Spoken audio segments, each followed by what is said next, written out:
Շնորհակալություն Լիլիթ Մինասյանը հանել է ելույթը, ես արտահերթ ելույթով հանդես կգամ։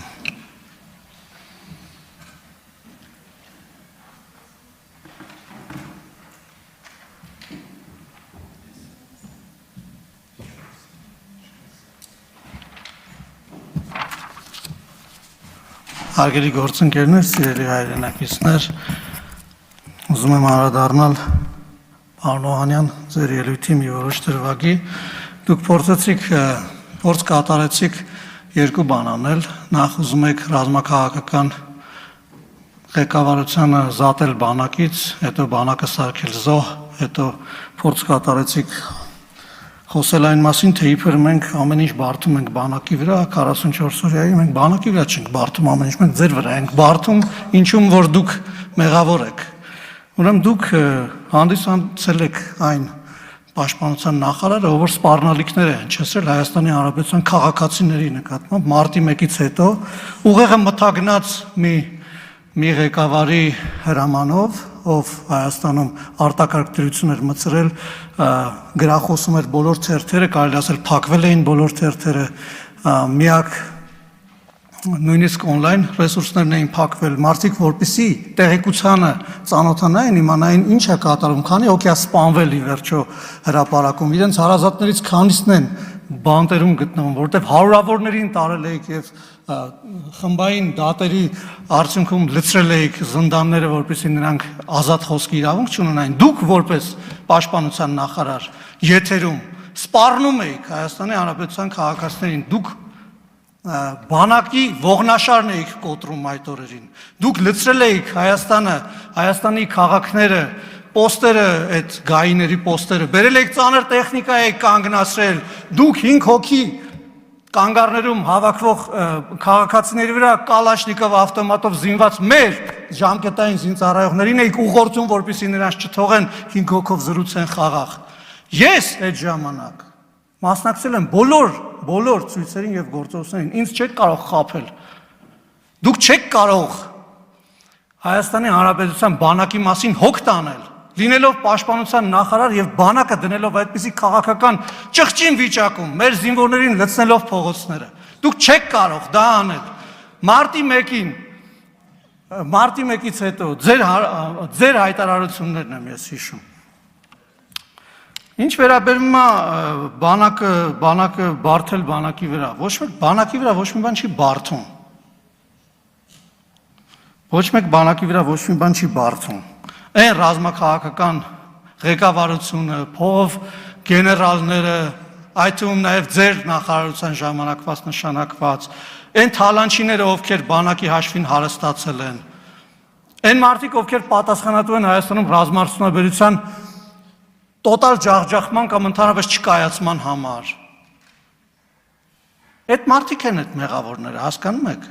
Եվ նրանք այո, պետք է պատասխանատվության ենթարկվեն։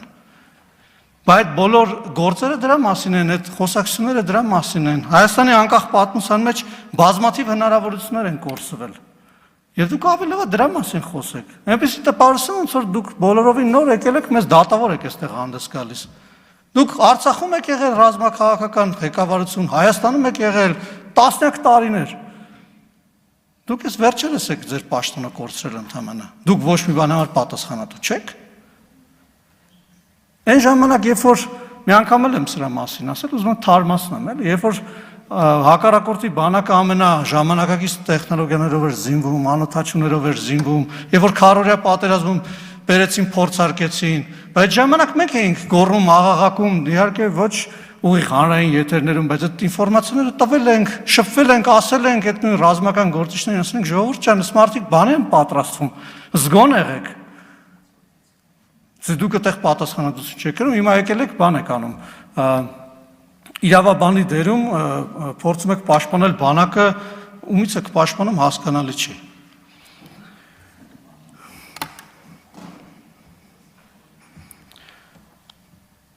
Պարոն Դանիելյանը ասում է, իշխանությունը դուք եք։ Այո, իշխանությունը մենք ենք ստեղծել այս հնարավորությունը եւ պարոն Պողոսյանը եւ պարոն Նահապետյանը այս քաղաքական որոշման արդյունքում է, որ այստեղ իրենց հաղորդումներով են հանդես գալիս, եւ շնորհակալ եմ իհարկե որակյալ հաղորդման ներկայացման համար պարոն Պողոսյանին, սա առաջին անգամն էր, որ մենք ազգային ժողովում նրան լսում էինք, եւ ես բարձր եմ գնահատում, թե ընդհանրապես որպես երևույթ այս մեր այս քաղաքական քայլը եւ թե նաեւ պատրաստված զեկույցը, ես կարծում եմ այն բովանդակային էր եւ ի շարունակություն գլխավոր դատախազի զեկույցի շատ համակարգային եւ ամբողջական է դարձնում մեր իրավական համակարգի առաջընթացը։ Խաղաղ ցույցերից է խոսում պարոն Դանիելյանը, իրեն թվում է թե որ այստեղ գոռալով խոսի իր ասածների ճշմարտության են վերածվելու։ Մենք հիշում ենք, որ Երևան քաղաքի կենտրոնում մարդիկ հարձակվում էին հրոսակների նման, հարձակվում էին, մեքենաներ էին կոտրում։ Այդ մարդկանց խաղաղ ցուցարար են ասում, նրանց նկատմամբ քրեական գործերն էլ համարում են քաղաքական հալածանք։ Դա է համարում խաղաղ ցույցեր, ժողովուրդ ջան, ցնկտես չի կարելի։ Հետո մի բան էլ էլի, ձեր ցույցերին մարդ չէր գալիս, դա էլ չենք մոռացել։ Ասում եք, բանը, մեքենաները տարել են հատուկ նշանակության հատուկ պահպանվող գոտիներ։ Մարդիկ չէին գալիս ձեր ցույցերին, դենց երկար մեքենաներ էի կանգնացնում ուղղայած ճանապարհների վրա, որ ցույց տակ իբր բողոքի ակցիա է։ Իրավապահներն էլ ինչ են արել, այդ մեքենաները վերցրել են անտիրական շպրտած մեքենաներ, տարել են համապատասխան վայր, հասկանան այդ ինչ մեքենաներ են, որոնք իրենց եկել են ուղղայած կանգնել են, փակել են ճանապարհները։ Ինքնագլդորներով եք փորձում ճանապարհներ փակել, կարող մոռացել ենք։ Քաղաքացիներն էին գալիս ձեր հետ վիճաբանում, բացում ճանապարհները։ Կարծում իրավապահ համակարգը նորմալ է, որ նորմալ քաղաքական նորմալ երթևեկություն է ապահովել, եւ իհարկե, այդպես պիտի լինի, երբ որ մարդիկ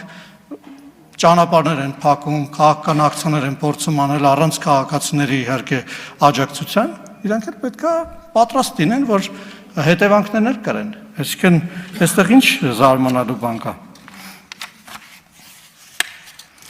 Շնորհակալություն եմ հայտնում եւս մեկ անգամ հաղորդման համար եւ համոզված եմ, որ մեր քաղաքական մշակույթի մեջ այս նոր որակը, խոսակցության այս մթնոլորտը ազգային ժողովում իր հետևանքները կունենա եւ թույլ տվեք նաեւ հույս հայտնել, որ հետևողական կլինեք բոլոր այն ժողովրդին հետաքրքրող թե քաղաքական եւ թե նաեւ այդ թվում ապօրինի գույքի հետ վերադարձի, կոռուպցիայի դեմ պայքարի անողոք պայքարի մեր քաղաքական ուղենիշները ձեր մասով համոզմունք հայտնել, որ կկատարեք եւ իհարկե մեր սպասելիքները շատ մեծ են նոր ստեղծված եւ այդ թվում նաեւ գործող ինստիտուցիոնալ համակարգերի աշխատանքի վերաբերյալ։ Շնորհակալություն եւ հաջողություն եմ մաղթում։